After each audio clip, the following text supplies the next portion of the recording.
اب ایک قصہ جو آپ نے پوچھا نہیں، جو مجھے خود ہی چھیڑنا چاہیے، اور وہ یہ ہے کہ بیک وقت اگر کوئی 3 طلاقیں دے دیتا ہے تو پھر اس کا کیا ہوگا؟ کیا طلاق ہو جائے گی یا پھر طلاق ہوگی ہی نہیں، یا پھر کیا ہوگا؟ تو پہلی بات تو یہ ہے کہ یہ خلاف سنت ہے، یہ طریقہ دین کے خلاف ہے، حرام ہے. اور حضرت عمر رضی اللہ تعالی عنہ اس شخص کو کوڑے لگا کے اس کی پیٹھ زخمی کرتے تھے جو ایک وقت میں 3 طلاقیں دیتا تھا. اب آپ دیکھیے کہ ایک طریقہ آپ نے قرآن میں پڑھ لیا کہ طلاق و مرتان، کہ طلاق کا طریقہ یہ ہے، سنت سے آپ کو پتہ چل گیا کہ کس وقت کس حالت میں طلاق دی جائے گی. لیکن جب لوگ کسی بھی حق کو مس یوز کرتے ہیں یا کسی بھی اختیار کو غلط طریقے سے استعمال کرتے ہیں تو ایسی صورت میں پھر اس کی تھوڑی سی اس پر تحقیق یا اس کے بارے میں جاننا ضروری ہے. تو پہلی بات یہ کہ ایک ہی وقت میں 3 دفعہ طلاق بولنا جو ہے یہ خلاف سنت ہے. یہ جو کہا گیا نا کہ طلاق مرتان، تو یہ نہیں کہا گیا طلاق طلقتان. طلقتان کا کیا مطلب ہے؟ 2 طلاقیں یا 3 طلاقیں. اب اگر یہ کہا بھی جائے کہ ایک وقت میں 2 طلاقیں تو پھر 2 دفعہ بولے نا، 3 بولنے کی کیا ضرورت ہے؟ تو 3 شاید اس لیے بولتے ہیں کہ پھر اس کے بعد اب بسانا نہیں.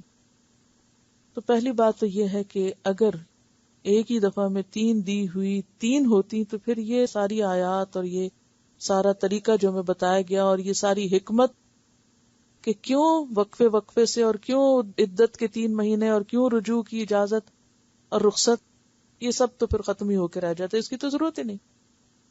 پھر اس آیت کو پڑھنے کی کیا ضرورت ہے اگر ایک ہی جھٹکے میں عورت کو. آپ دیکھیے کہ مرغی کو بھی ذبح کرنا ہو نا تو ایک جھٹکے سے ذبح کرنا منع ہے. تو کہاں یہ کہ زندگی بھر کے تعلق کو ایک ہی جھٹکے میں اور ایک ہی جگہ بیٹھ کے 3 دفعہ کہہ کے تو ہمیشہ کے لیے گھر الگ کر لیا جائے. یہ ایک انتہائی ناپسندیدہ صورت ہے. اب یہ بات پھر کہاں سے آئی کہ جو چاروں امام کہتے ہیں کہ اگر کسی نے ایک ہی وقت میں 3 طلاقیں دے دی تو 3 ہو گئیں؟ یہ بات کہاں سے شروع ہوئی اور کیا اس کی حقیقت ہے؟ اس کے بارے میں مسلم میں روایت ہے. حضرت عبداللہ بن عباس فرماتے ہیں نبی اکرم صلی اللہ علیہ وسلم کے زمانے میں، حضرت ابوبکر صدیق کے زمانے خلافت میں، حضرت عمر فاروق کے زمانے خلافت میں 2 سال تک بیک وقت دی گئی 3 طلاقیں ایک شمار کی جاتی.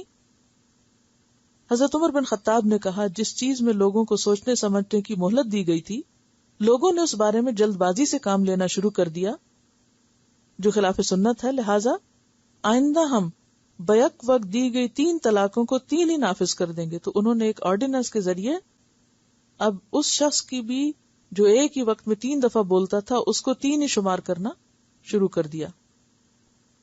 اور اس کے بعد حضرت عمر نے اپنا فیصلہ نافذ کر دیا اور لوگوں نے اس پر ریئیکٹ نہیں کیا.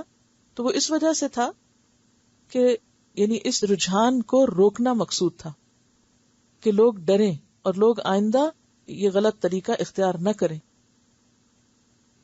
لیکن یہ ایک وقتی ضرورت کے تحت تھا، نہ کہ ہمیشہ کے لیے ایک قانون بنائے جانے کے لیے. اور اس میں علماء کا اختلاف ہے. بعض یہ کہتے ہیں کہ اگر شوہر نے بالکل الگ کرنے کی نیت سے ایسا کیا ہے تو پھر وہ واقع بھی ہو جائے گی، یعنی اس میں پھر شوہر کی نیت کا دخل ہوگا.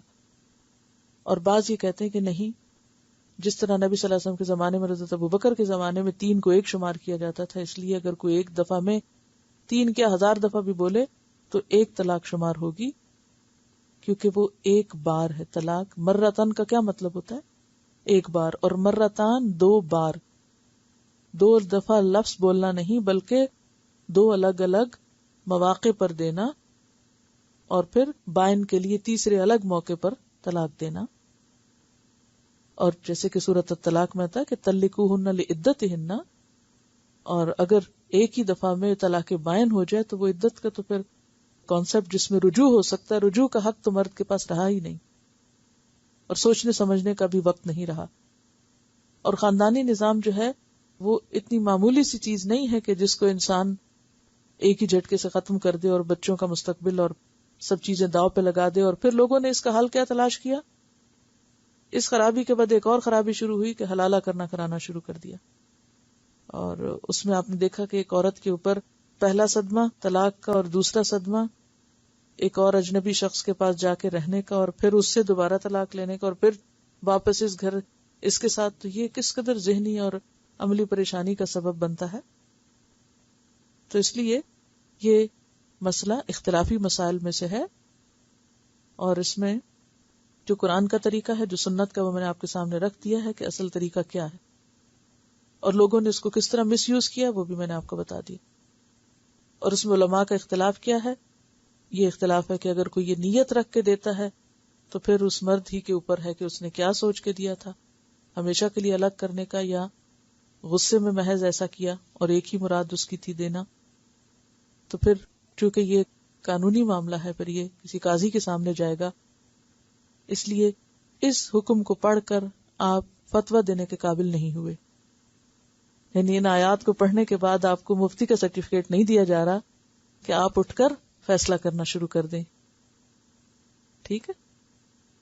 میں ذاتی طور پر یہ سوچتی ہوں، یعنی احادیث تو جتنی تقریباً تھی وہ میں نے آپ کے سامنے رکھ دی ہیں، جو میجورٹی تھی، کہ شاید کوئی اکا دکا مس ہوئی ہو، لیکن لوگوں کی جو رائے اور بحث ہے وہ کافی طویل ہے اس معاملے میں.